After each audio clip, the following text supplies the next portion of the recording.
Thank you for watching Amir Shakil 5858. I am Amir Budnam. I am thankful to all news resources which include American, British, European, African, Asian channels and all news agencies. Now the headlines. Russian attack on Odessa, a city of Ukraine, killing 20 people. Ship with food come to Gaza. Israel-Hamas differences. Netanyahu pledged to attack Rafah. Trump case in Georgia, DA can stay, judge ruled. Central U.S. hit by tornadoes, killing 3 people. Homeland Secretary. French, German, Poland leaders meet in Berlin. Putin win elections in Russia.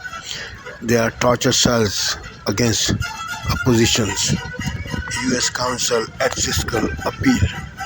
Main mass shooting case. McDonald offline. Federal contract in Canada and shot fired in Canada.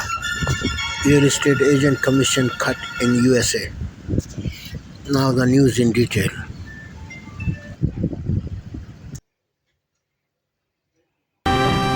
Good evening, I'm Amna Navaz. Jeff Bennett is away. On the NewsHour tonight, a ruling in former President Trump's Georgia election interference case allows the district attorney to stay on. My exclusive interview with Department of Homeland Security Secretary Alejandro Mayorkas. And the latest on the Israel-Hamas war as hostage talks continue and the first international aid ship reaches Gaza's coast.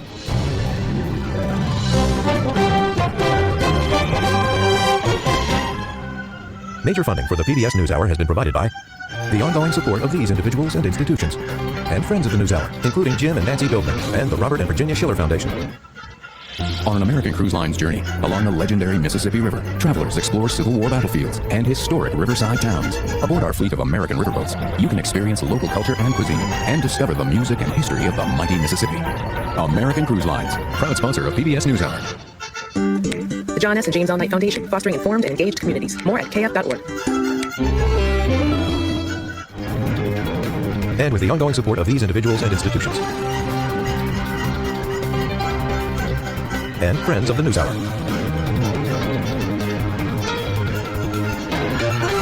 This program was made possible by the Corporation for Public Broadcasting and by contributions to your PBS station from viewers like you. Thank you. Welcome to the NewsHour. District Attorney Fani Willis will continue to lead the Georgia election interference case against former President Donald Trump, but the top prosecutor, a man she had a romantic relationship with, is stepping aside. His resignation came after the judge said one of them had to go for the trial to move forward. This development was just one of many this week in the multiple cases against the former president. So we turn again to our William Brangham, who's been covering them all. William, good to see you. Great to see you. So the judge in this case basically said to Fani Willis, okay, I'm not removing you, but your lead prosecutor cannot stay on. Help us understand the judge's rationale here. The judge basically split this right down the middle. This is not what Trump and his lawyers wanted. They wanted Fani Willis taken off the case and the whole case to be dismissed. That is not happening now. McAfee, the judge, Scott McAfee, was very critical of Willis and her behavior. He wrote that romantic relationship between her and, remember, her hand-picked prosecutor, Nathan Wade, created, quote, the appearance of impropriety and was a, quote, tremendous lapse in judgment.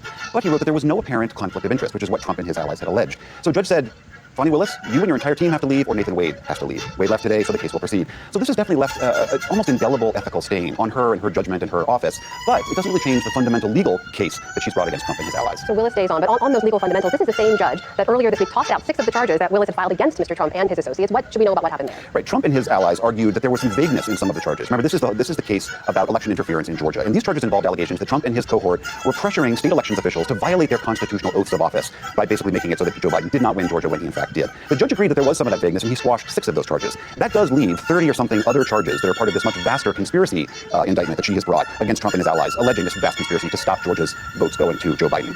So that case will go forward, but there is no trial date set for that yet. Okay, I want to ask you about another case. This is the so-called hush money case in New York involving Stormy Daniels. That was supposed to be the trial that went first. It's now been delayed another 30 days. What should we understand about what's happening here? Yeah, this one really was a bit of a surprise. Just to recap, this is the case that was brought by the Manhattan District Attorney, Alvin Bragg, alleging that Stormy Daniels was this former adult actress, she was going to bring a story to light back in 2016 during the campaign.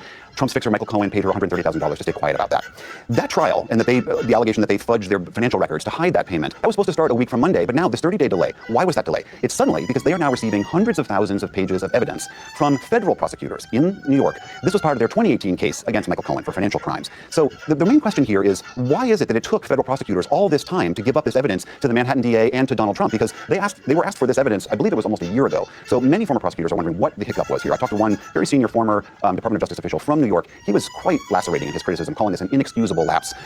Now, with this delay, that trial probably won't start till the middle of April. Okay, meanwhile, down in Florida, another case there, that is the one involving former President Trump's handling classified documents. Trump team this week tried to get that case thrown out. The judge dismissed that. What did she rule? This is Judge Eileen Cannon. This is the classified documents case that's alleging that Donald Trump basically held all of these classified documents, lied about them, and then obstructed justice in that investigation. Trump and their team, they've been filing motions in all of their different cases. This is part of their strategy to push all of these trials off as long as possible, to delay them, push them even past the election. In this case, the judge ruled that one of their motions was inexcusable. She said, I think the term was that it's extraordinary was the word she used. She did leave open the possibility that that motion could be brought back up during trial, but for now, she seemed to express a great deal of skepticism towards the Trump's arguments. So this case is still a very, very long ways away, probably not going to happen before the November election. William Brigham, thank you so much for staying on top of all of these trials and explaining it all. Appreciate it. My pleasure.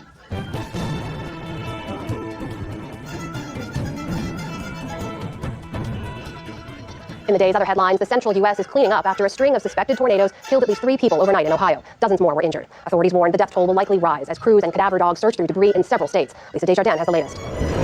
A terrifying scene for residents in western Ohio. Oh no. A tornado tearing through last night. The aftermath is a trail of destruction, sheared roofs, flattened buildings, and downed power lines, leaving thousands in the dark. Our laundromat is gone. The old plastics building is just completely demolished. Downtown, it's bad. The areas hardest hit appear to be at the junction of 3 states, in Logan County, Ohio, and the towns of Milton, Kentucky, and Winchester and Selma, Indiana. Emergency management officials say that half the buildings in Selma, a town of about 750, were damaged. This is the first time anything like this that I can recall has happened in the town of Selma. There's been some that have been close, but never that's impacted the actual town itself. Tornadoes were suspected across a wide zone, including Illinois and Missouri, in what is now one of the worst storm nights of the year. The National Weather Service tracked more than 300 storm reports, which placed more than 13 million people under a tornado watch. Authorities are now surveying damage and looking for any more survivors. The devastation is such that we have to get heavy equipment in these areas to be able to move this material, or homes have collapsed, to see if there's anybody injured. So it's a slow pace. It's going to take a long time. Residents across the Midwest are shaken. I was always like, I will never have a tornado. We got hills. And it just formed right beside my house. I'm like, I never, ever thought in 100 years it would happen again. Ain't nothing you can do. It's going to get you. Ain't nowhere to go here. Meteorologists warn the severe weather pattern has moved southeast and are watching for strong winds and the potential for more isolated twisters. For the PBS NewsHour, I'm Lisa Desjardins. A Russian missile attack on the Ukrainian city of Odessa today killed at least 20 people and injured scores more. The region's governor said the attack hit a residential area. Thick smoke loomed in the air as bodies littered the ground below. In the meantime, the leaders of France, Germany, and Poland met in Berlin and pledged continued support for Ukraine. Today, we have agreed on a few main issues, and among others, we will acquire even more weapons for Ukraine. We stand closely by Ukraine's side. We've made this clear from the beginning, and this is true for as long as it takes. A United Nations-backed report today revealed new evidence of Russia's torture of Ukrainian prisoners of war. It says the practices are, quote, horrific and could amount to war crimes. In Russia, elections that are sure to secure another 6-year term for President Vladimir Putin are underway. He faces no real opposition and has cracked down on independent media and rights groups. Russians went to the polls to kick off the 3-day voting period. Some voters were eager to show support for their country as Russia's war in Ukraine stretches into a 3rd year. We couldn't miss this election, as we are for Russia after all. We are for the special military operation. Our nephew died, but we believe victory will be ours, and we are the coolest. There were at least 6 reports of vandalism at polling places, including a firebombing in St. Petersburg that was caught on surveillance camera. Back in this country, White House counsel Ed Siskel sent a letter to House Speaker Mike Johnson urging him to end the impeachment inquiry into President Biden. In 6 months, House Republicans have not been able to substantiate claims that the president benefited from his family's foreign business dealings. Siskel wrote, quote, there's too much important work to be done for the American people to continue wasting time on this charade. An independent commission investigating October's mass shooting in Maine has determined that the sheriff's office had reason to take the gunman into protective custody before the rampage. 18 people were killed that day in Lewiston. The gunman, an Army reservist, died of a self-inflicted gunshot. His family and fellow service members had raised red flags about his mental health and potential for violence prior to the shootings. McDonald's restaurants are coming back online after experiencing a system outage that disrupted operations around the world. The fast food giant said the issue was caused by a third-party technology provider and was not a cyber attack. McDonald's has about 40,000 restaurants worldwide. More than 14,000 of those are here in the U.S. The National Association of Realtors has agreed to cut its real estate commissions to settle a wave of lawsuits. The group will also pay $418 million in damages over the next 4 years. If approved by a federal court, the deal could drive down housing costs, since home sellers would no longer have to pay agents around 6% in commissions. And on Wall Street today, stocks gave up more ground amid concerns about persistent inflation. The Dow Jones Industrial Average lost 191 points to close at 38,715. The Nasdaq fell 155 points, and the S&P 500 slipped 33. Still to come on the NewsHour, the efforts to put a third-party candidate on the ballot in November's presidential election. A new book explores Jewish people's relationship with God, Israel, and each other. David Brooks and Jonathan Capehart weigh in on the week's political headlines, plus much more. This is the PBS NewsHour from WETA Studios in Washington and in the West from the Walter Cronkite School of Journalism at Arizona State University. Well, immigration continues to be a top issue this election year, and following our reporting from the southern border this week, we're joined now by the Secretary of Homeland Security, Alejandro Mayorkas. Mr. Secretary, welcome back to the NewsHour. Thank you for having me on. I want to begin with what we found in our reporting over these last few days in southern Mexico and the U.S.-Mexico border. If you take a look at this map, this is one of the things that struck us. We spoke to dozens of people along the way who were planning on making their way to the United States. This is a list of their countries of origin that were all represented both down in southern Mexico and up at the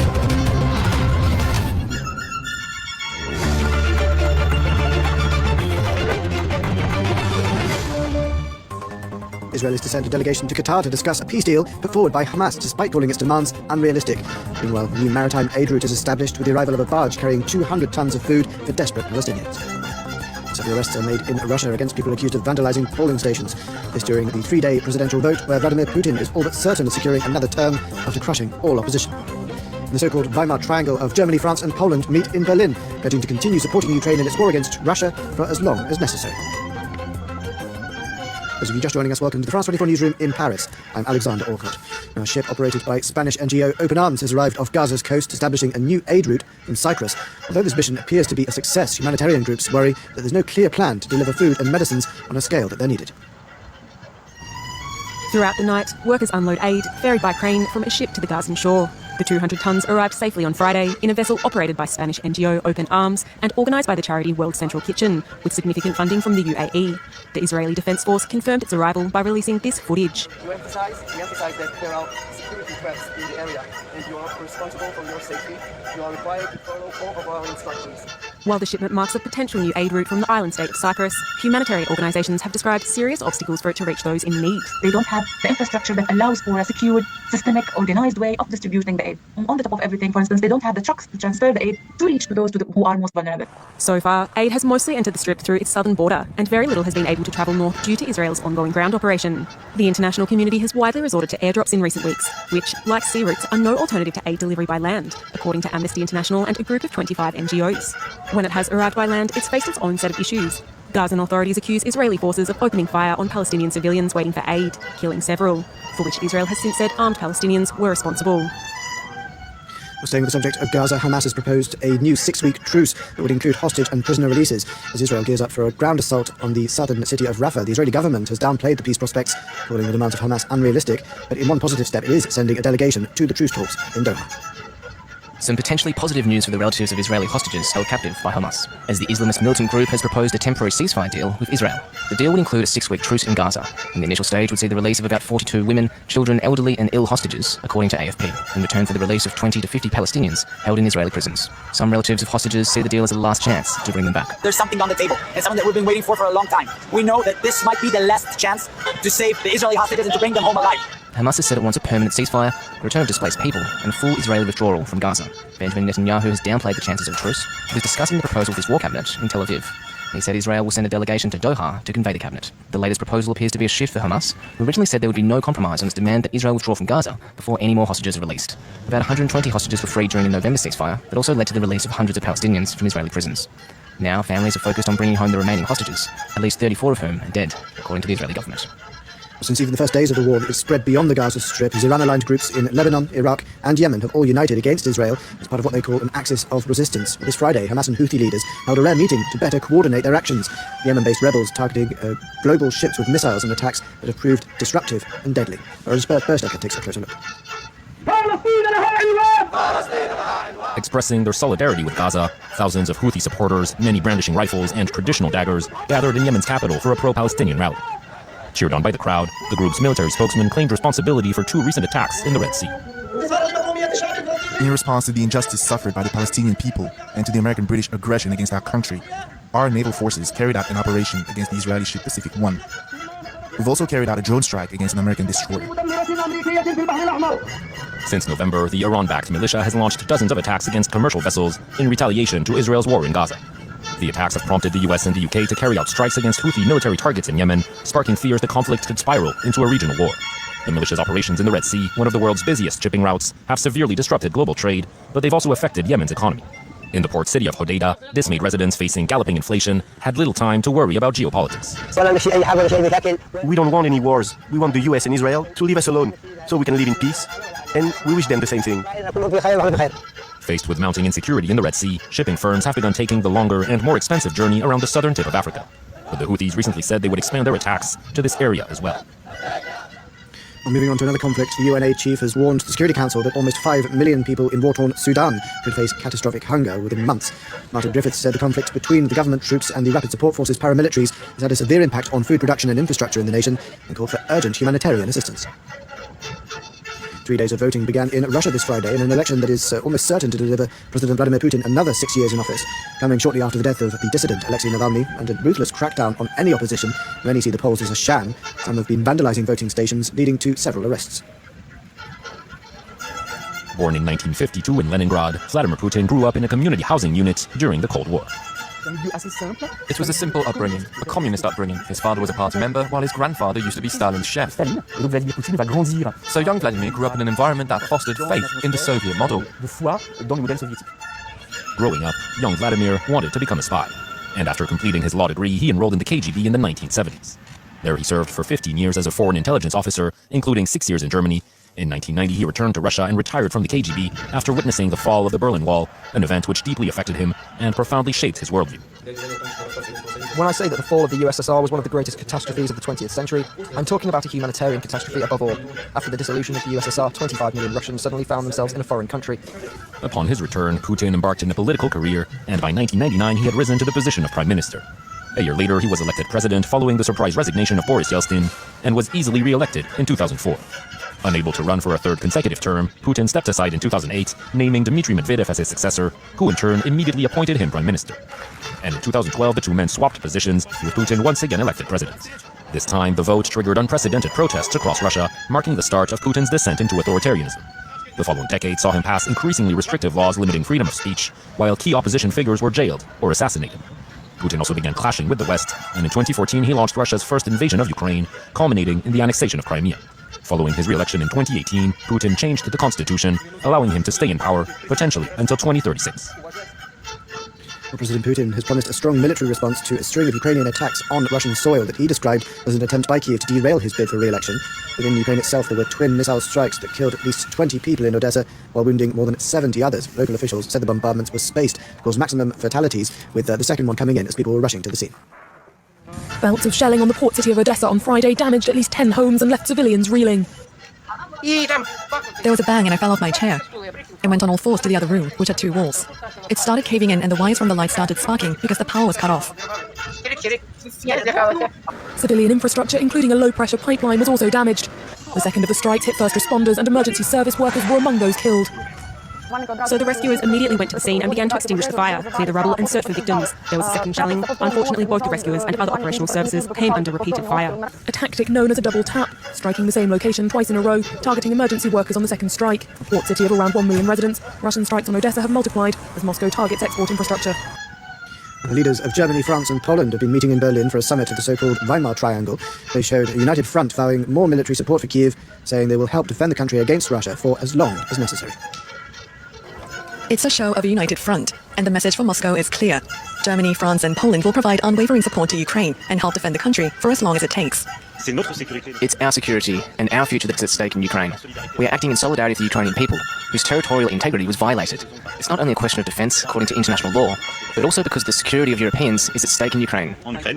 The trio of EU nations announced plans to procure more weapons for Kyiv and step up the production of military equipment, as well as setting up a new coalition for long-range missile artillery. It's clear that we support Ukraine. It's also clear that we are not at war with Russia. Starting immediately, we will acquire even more weapons for Ukraine from the world market. Secondly, we will expand the production capacity for military supplies with our partners in Ukraine. The 3 countries are among Kyiv's key allies. Germany has become Ukraine's second biggest supplier of military aid after making a drastic U-turn on its defense policy in the wake of the war. But not all EU member states see eye to eye. The bloc's plans to produce 1 million artillery rounds for Ukraine have fallen short, while Scholz and Macron remain split on the potential of sending Western ground troops to Ukraine. Across the Atlantic, the debate over funding Ukraine's war efforts continues, as Congress has yet to approve Biden's $60 billion aid proposal for Kyiv. That's where we end this edition. Stay tuned for more world news on France 24.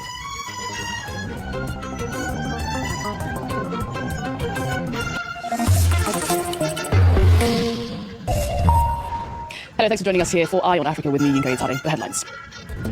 Celebrations erupt on the streets of Dakar as Senegal's top opposition leader Ousmane Sonko is freed from jail, but no word as to whether the politician will be able to throw his hat in the ring for this month's presidential elections. Internet is severed across dozens of countries in West Africa, sowing disruption for residents and businesses. Authorities blame the outage on damage to international undersea cables. And budding wrestlers in Uganda make do without arenas, body slamming each other in mud rings instead.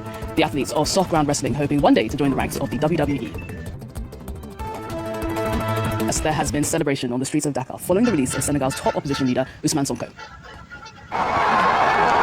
While Sonko had been in jail serving a 2-year sentence on charges of corruption of youth, but was freed Thursday as part of a move by President Macky Sall to exonerate hundreds of political prisoners, while his supporters are now waiting to see whether authorities will allow him to run in presidential elections due to be held later this month. For now, Bassirou Diomaye Faye is set to be the main opposition candidate in the race. He was also freed alongside Sonko. Our correspondent Sam Bradpiece on the ground sent us this. The release of Bassirou Diomaye Faye and Ousmane Sonko from prison comes as a major boost to the Senegalese opposition, with less than 2 weeks to go until the first round of the presidential election. Bassirou Diomaye Faye, who has been cleared to run in the election by the Constitutional Council, now has catching up to do, because when the campaign officially began, he was still behind bars. The pair addressed the public and the media for the first time since their release from prison on Friday afternoon. Nous avons suivi notre destin et nous allons continuer à le suivre. We have followed our destiny and we continue to do so. People say that we go through these stages and we have come out no less grown up than we were before. So it's just destiny we are following. Our victory won't be when we win on the 24th. It will be at the end of our first mandate, and then we'll see what the Senegalese think of what we have done. The upcoming presidential election has the most crowded field in Senegalese political history, with a record 19 candidates competing for the top job. Besides Bassirou Diomaye Faye, another notable frontrunner is the former Prime Minister, Amadou Ba, who has the backing of President Macky Sall, although many believe he doesn't have unanimous support within the governing coalition itself. Next, authorities in the DRC have lifted a moratorium on the death penalty. It comes over 2 decades after the Central African country put a pause on executions, which can be used as punishment in cases such as war crimes and rebellion. Authorities say they are reintroducing the death penalty in a bid to rid the army of traitors and curb the resurgence of terrorism and bandits. Our correspondent Emmett Livingstone explains more. Dozens of people are sentenced to death in the Democratic Republic of Congo every year, but it's been more than 20 years since executions have been carried out. That's set to change. The Congolese Justice Ministry says its decision to lift the moratorium on capital punishment is part of an effort to rid the army of traitors, as well as to stem the tide of deadly urban violence in the country. Crimes including treason, espionage, insurrection, cowardice and desertion carry the death penalty. The lifting of the moratorium comes after Congo's army has suffered a series of military defeats at the hands of M23 rebels in eastern Congo, who were backed by Rwanda and who have captured large chunks of territory and driven over 1 million people from their homes. Congo's army is ill-paid and poorly disciplined, and its officers are regularly accused of being on the payroll of neighbouring countries, including of Rwanda. Some high-profile figures in Congo would potentially be affected by the decision to lift the moratorium on capital punishment, such as Salomon Kalonda, an advisor to opposition politician Moïse Katumbi. Kalonda was arrested last year and is currently on trial for treason after being accused of having links to Rwandan intelligence and the M23 rebels. But Congo's justice system is notoriously arbitrary, and there are fears that bringing back the death penalty will lead to wrongful executions. Lucha, a Congolese activist group, said on Friday that the decision to lift the moratorium on capital punishment would, and I quote, open the way for summary executions in a country where everyone recognises the justice system is dysfunctional. It described the measure as cosmetic. Several countries in West Africa have been gripped with major internet blackouts. The MTN Group, one of Africa's top network providers, says internet services were severed as a result of failures in multiple undersea cables. The outages have sparked frustration among residents in the continent that leads mobile web traffic globally. Countries like the Ivory Coast and Ghana are the hardest hit. Our correspondent in Accra, Justice Baidu, has been speaking to people who rely on the internet. Take a look.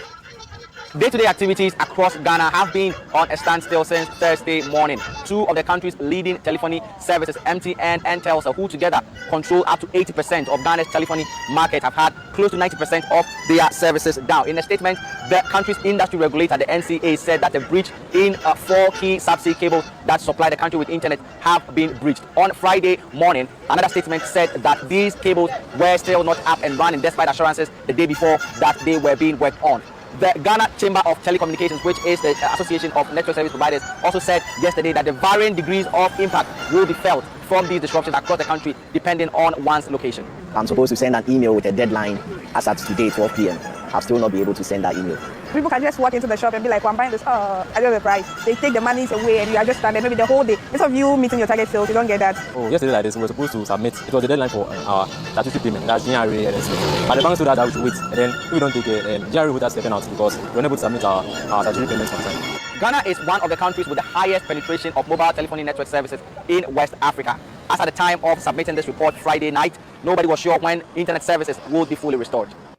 3 people have been killed and 27 others injured after a hotel came under siege by Al-Shabaab jihadists in the Somali capital of Mogadishu. Authorities say armed fighters stormed the popular SYL hotel, going on a shooting rampage that took security forces 13 hours to bring under control. The gun battle that ensued also claimed the lives of 5 police officers. It's a deadly start to the holy month of Ramadan in the country, breaking what has been a relative lull in violence by the Al-Qaeda-linked group. Now, it's been nearly 3 years since 27 migrants drowned when their boat capsized in the English Channel. The disaster has been described as the worst accident to occur in the Sea Strait since it became a key route for migrants attempting to reach England from France. While the family of an Ethiopian man who was among the dead is suing the French state, they filed a request for damages over the death of Fikuru Shiro, who was hoping to seek asylum when he arrived in the United Kingdom. In the past, French authorities have been accused of failing to respond to around 15 calls for help from people in danger in the Channel. We go to Kenya now, where there's been more disruption in hospitals as doctors walk off the job for a second day. The strike is centered around demands for comprehensive medical cover for doctors and the government's failure to deploy thousands of medical graduates for internships. The Secretary General of the Kenya Medical Practitioners, Pharmacists and Dentists Union says 4,000 doctors have down their tools, ignoring a Labour court order asking the union to put the strike on hold to allow talks with the government. Olivia Bizo in Nairobi sent us this update. Thousands of doctors in Kenya have embarked on a strike after talks with the government broke down. First and foremost, they want better pay. Public doctors in Kenya earn a basic income of about 550 euros a month. They also want better working conditions and for more doctors to be hired, especially young doctors who, after years of rigorous training, are struggling to find permanent work. Well, the WHO recommends that you should have one doctor for every 1,000 patients. Kenya, the ratio are very lopsided. We have one patient for 17,000. So doctors go for years on end without promotions. And so those have been igniting the spark that has lit the fire in those various counties. Every month there must be a strike in county. So our strike started yesterday, midnight tonight. And so far, from the briefings we're getting, it will be just one outcome. The government must meet its end of the burden because doctors are taking it for the long haul. This isn't the first time that doctors have organised a nationwide strike in Kenya. In 2017, health workers went on strike for 100 days. Union officials eventually signed an agreement with the government, which addressed issues like a maximum number of working hours, working conditions, and of course, pay. But today, doctors are saying that 7 years after these promises were made, they still haven't been registered or implemented. And finally, wrestling is widely regarded as one of the most physically demanding sports. And in Uganda, athletes are upping the ante, battling each other not in the traditional wrestling rings, but instead in a box of raked mud. The sport known as soft ground wrestling still includes the body slams and attempts to pin one's opponents down. The wrestlers are hoping, though, to one day do away with the soil rings and tussle on the world stage. Clement Waller has the story. Propelling Ugandan athletes onto the international pro wrestling scene. That is the goal of the Bumbash Wrestling Academy, created a year ago by two friends, Daniel Bumba and Arthur Asimwe. I believe that wrestling is going to take these people far, far away, far beyond seas. And before you know it, Uganda is going to be known as a nation of pro wrestling. The school was established in the town of Mukono, some 30 kilometers from the Ugandan capital. It has 200 students, including 30 women, all hope to become professionals. So the moment I discovered in Uganda we also have wrestling academy, I had to run very fast because that was my dream come true. Most of the people think that we ladies, we cannot manage that. But I think we are acting as an example. They train in soft ground wrestling in a mud ring dug out of the ground. Young men and women compete against each other, practicing dives and falls with force, shouts, and facial expressions. The aspiring wrestlers undergo intensive training. They work on strength, wrestling holds, and ground throwing techniques. So you stay safe while you know how to land. So the person making a throw or an aerial technique at you well knows that you have to land. So there is that value training of approximately 8 months of learning how to land. When the school organizes wrestling matches, it replicates the iconic WWE staging, complete with referee in a striped t-shirt and a replica of the winner's belt. Well, that's it from us here on Iron Africa. Thanks for your company and stay tuned to France 24. Breaking news. Police warn of a significant threat in Calgary. We're near the home that officers have surrounded for more than 24 hours. Also on this Friday night, procurement problems. Well, as a former public servant, I'm embarrassed. Concerns over how companies win federal contracts worth millions of taxpayer dollars.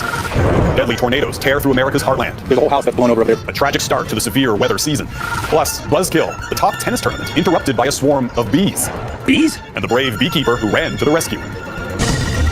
Global National with Foreign Answer. Reporting tonight, Jeff Semple. Good evening and thank you for joining us. We begin with breaking news out of Calgary tonight, where a tense standoff between a gunman and police has now dragged on for over 24 hours. The volatile situation began yesterday afternoon in the city's northeast after shots were fired at police. Nearby residents have been told to shelter in place and others to avoid the area. This event continues to present a significant threat to public and officer safety. There is a real threat of death or serious bodily harm. Police say that shots were fired as officers were executing a search warrant at the property, but they provided few other details so far. Heather Yertz-West joins us now from near the scene of the standoff. So Heather, what more have you learned? Yeah, this is a standoff that it looks like it's going to be stretching into a second day. Police giving an update saying that residents should be prepared to be out of their homes for the night. Efforts to de-escalate this situation have so far failed. We know that police have a standoff on their hands with a man heavily armed in his home since yesterday afternoon, as you mentioned, when police executed a search warrant related to a firearms offense, and from there the situation escalated quickly and has been very tense since then. It is pretty terrifying. Definitely been gunshots. I'd say the first one started at about 4:15. Those are the first ones. Then there was some around 7. Then at around 8 o'clock, they tried 4 bangs, smoked the house right out, nothing. At 3:30, approximately 3:30, 4 o'clock in the morning, there was another 2 flash bangs and a shootout, and now nothing. Now I've been evacuated fine. 22 hours later. And police say that they expect to have to evacuate more people as they expand the red zone to try and keep neighbors safe. So an emergency operations center has actually had to be opened up for these people that have been displaced. The city says that they will be providing accommodation as they continue to deal with this situation, warning that it will take as long as it takes. It continues to be quite dangerous. And they tell me that they will either keep things kind of status quo or escalate if the suspect himself escalates the situation further. Has he been using his firearms? The suspect is actively shooting at the Calgary Police Service. We have utilized non-lethal tactics to help facilitate a surrender. However, to date, it's been unsuccessful. We will continue with these tactics until such time that we do have a peaceful surrender. However, should the situation escalate, we are prepared to intervene and stop any harm to the public or to officers. Now, as you heard, that the police say that the suspect continues to actively shoot at police, so very dangerous situation. People are being asked to avoid the area. A number of people remain out of their homes. This is a neighborhood with many, many young families. An elementary school is not far from the scene. So very, very tense times. And once again, Calgary police warning that this armed standoff may go through a second night. Jeff? All right, Heather Yertz-West, tracking developments in Calgary. Thanks, Heather. The Prime Minister and Quebec's Premier faced off in Montreal today in a dispute over immigration. François Legault asked Justin Trudeau to grant Quebec full control over how many immigrants and asylum seekers are allowed into that province. The Premier says Quebec has surpassed its capacity, and immigration control is crucial to preserving the future of French. If we want to protect our language, our nation, our identity, our culture, we need to have the powers regarding immigration. The Premier's request for full control of immigration was rejected by the Prime Minister, but that wasn't the only item on Legault's wish list. Mike Armstrong reports. In happier times, the two men tend to get along. The last time Prime Minister Trudeau met one-on-one with Quebec's Premier more than 14 months ago, they grabbed a casual coffee, then sat down for business. The contrast Friday was striking. Strained smiles and a brief and awkward photo op. The difference this time is François Legault went in with a big ask, $8 billion to help with asylum seekers. We didn't get any answer from Mr. Trudeau. Now that bill, François Legault says, is compensation for Quebec's outsized share of asylum seekers. More than half living in Canada are in Quebec. It's meant shortages of nurses, teachers, and housing are getting worse. Healthcare and education are two of the biggest expenses for Quebec, and they're ballooning. In average, it's an increase of those two budgets by 2.5%, so it's a huge amount. Legault also went into the meeting with another demand. He wants Quebec to have more control over immigration. One proposition he made was that Ottawa would only approve temporary workers that have already been approved by Quebec. Mr. Trudeau said that he was open. He didn't say that he agrees, but he said that he's open for discussion. Now, the Prime Minister was considerably clearer on new powers. It was a no. Trudeau admitted Quebec is doing more than its share in terms of asylum seekers, but said it's not an issue of jurisdictions, but solutions. We're all about rolling up our sleeves and working with the provincial government. Quebec is a nation. Now, recent tough talk may have backed Quebec's Premier into a corner. Opposition parties are criticizing Legault for walking away Friday without anything concrete, whether in terms of powers or payment. Well, Legault is considering pushing in other ways. On examine toutes les options. He says he's looking at all his options, but for now, won't say what they might be. Mike Armstrong, Global News, Montreal. Turning now to the problems plaguing the federal government's procurement process. This week, we heard baffling testimony from contractors behind the now notorious ArriveCan app, who took home millions in taxpayer dollars. But concerns around the government's procurement process extend far beyond that single case. Abigail Beeman explains. Do you think Canadians got value for their money for the ArriveCan scam? We were asked to do a job for a price, and we did it. That price, $59 million, according to the Auditor General, is just not acceptable to many Canadians. Nor was the testimony of the two people behind the biggest ArriveCan contract. I feel like the application was a success. It all raises bigger questions about procurement problems with other questionable examples. A Global News investigation found big issues with COVID rapid tests, including the government picking more expensive tests imported from overseas over tests manufactured in Canada. And this week, we learned the Office of the Auditor General fired 2 employees and is investigating a third for having undisclosed side contracts with the government. If there's a solution that's needed quickly, then it's always the point of least resistance is to use an existing contract versus doing a new RFP. As a former public servant, I'm embarrassed. Alan Williams says it's not supposed to be about the path of least resistance. Federal rules make it clear you need fair and transparent competition. And he would know, as a former assistant deputy minister who managed procurement for more than $8 billion in acquisitions. The values and ethics have to inculcate into the department from the top, telling their staff, we are responsible for the integrity of the process. Do your due diligence.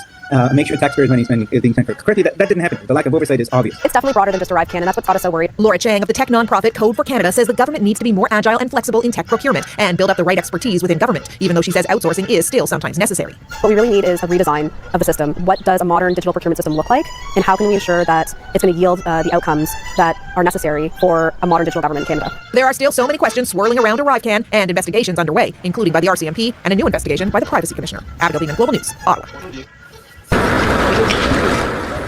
A Russian ballistic missile attack on Ukraine has killed at least 20 people and injured more than 70 others, making it Moscow's deadliest attack in weeks. Ukrainian officials say 2 missiles targeted the port city of Odessa. Meanwhile, across the border in Russia, at least 2 people were killed after an attack that's being blamed on Ukraine's armed forces. Local officials say the shelling damaged multiple buildings, including homes.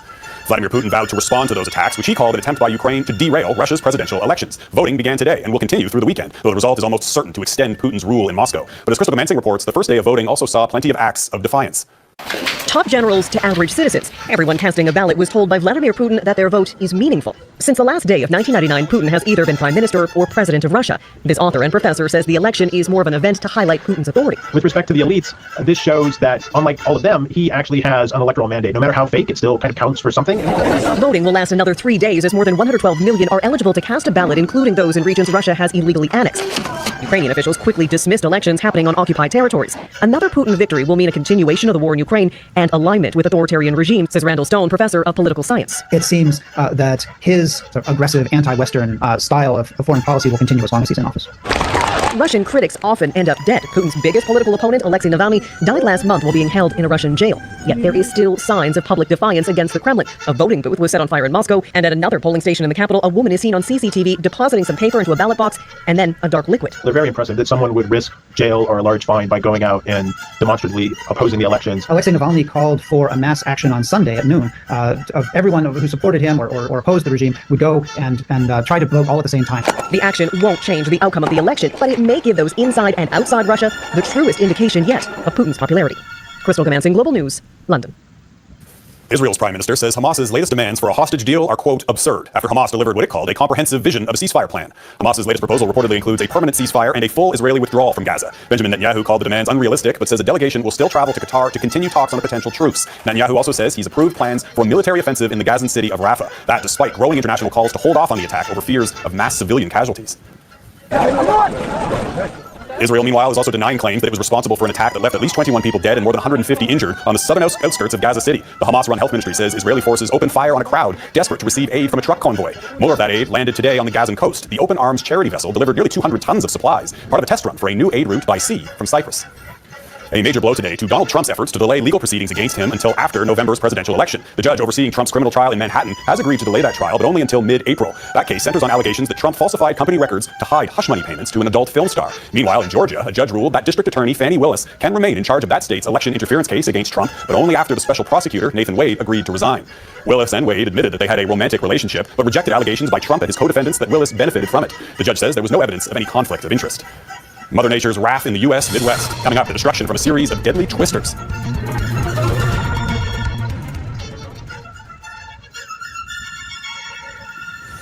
A series of powerful and destructive tornadoes touched down in multiple U.S. states Thursday night, leaving a trail of destruction. At least 3 people were killed in Ohio, while dozens more were injured in both Indiana and Kentucky. Jackson Prosco reports on the extent of the damage.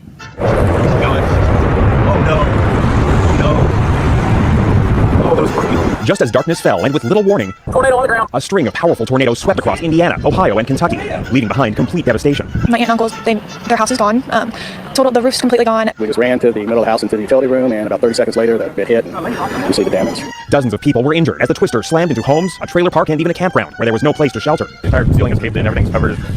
Insulation and the rear wall is about to fall. By daylight, the extent of the damage became clear. Tens of thousands have no power, roads are blocked, and in some places there's nothing left to salvage.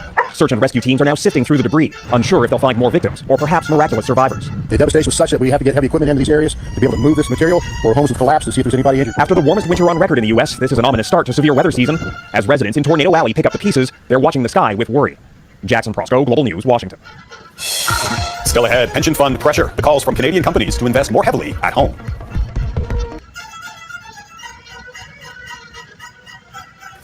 More than 90 CEOs signed an open letter urging Canada's finance minister to find ways to force this country's pension funds to invest more heavily in Canadian companies. Krista Freeland says she's open to the idea, but she would likely face stiff resistance from fund managers. David Aiken joins me now from Ottawa with the details. David. Canada's pension funds have more than $2 trillion in assets, and experts say about 20% of that is invested here in Canada. But now, some say that's not enough. There's a big multiplier effect, and pension fund managers don't see that. They don't look at that. Frank Letko helped write the open letter that more than 90 Canadian chief executives signed. CEOs from the likes of Rogers, TELUS, Canadian Tire, and Maple Leaf Foods.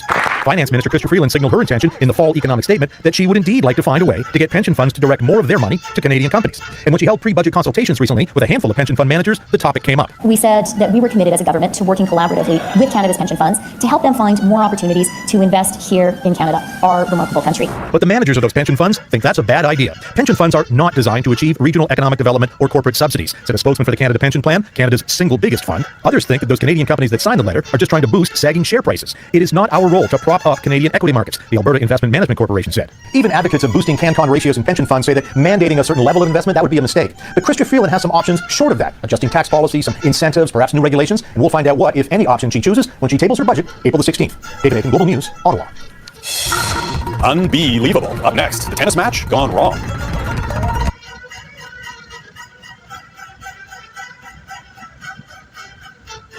Welcome back. There's been a lot of buzz about a tennis match in California, not for the competition itself, but over the uninvited patrons who suspended play. Mike Drolet reports on the rude interruption. There was a buzz around this matchup, Carlos Alcaraz versus Alexander Zverev. It was billed as a blockbuster, yet eclipsed by a B-movie. Yes, the bees. A few minutes into the match, Alcaraz swatted a few. But here's the thing, bees don't like that. At all. The umpire tells Alcaraz there's no bees here, and that very clearly wasn't true. Now, bugs invading the pitch always makes for memorable video. I've never seen this before. Whether it's on a cricket pitch or a baseball field. You can see how many of them are there. But what those buggy events lacked was star power. And with the match happening so close to Hollywood, well, of course there's a bee guy with a TV show hanging around. I used to do this as a little kid when I was like 12 to 15 years old. It made me feel really like I actually accomplished something. Absolutely. It's not enough to say Lance Davis stole this show. He aced it, and he looked cool doing it. There's Lance, what hero. No protective gear whatsoever needed for this guy. It was, as they say, beautiful. He vacuumed, he sprayed, before taking a victory lap of high fives and selfies around the stadium. Come on, guys, let me do my job. I'm on the job here. With the queen bee and her swarm under control, the day needed a king of the court. Who won? Who cares? This was the killer bee catcher's day to shine. Mike Drolet, Global News, Toronto. And that is Global National for this Friday night. Thanks for being with us. Sorry, I'm Jeff Semple. Tonight's Your Canada is this photo from Cap Lumiere, New Brunswick. Thanks for watching. Hope to see you back here again tomorrow.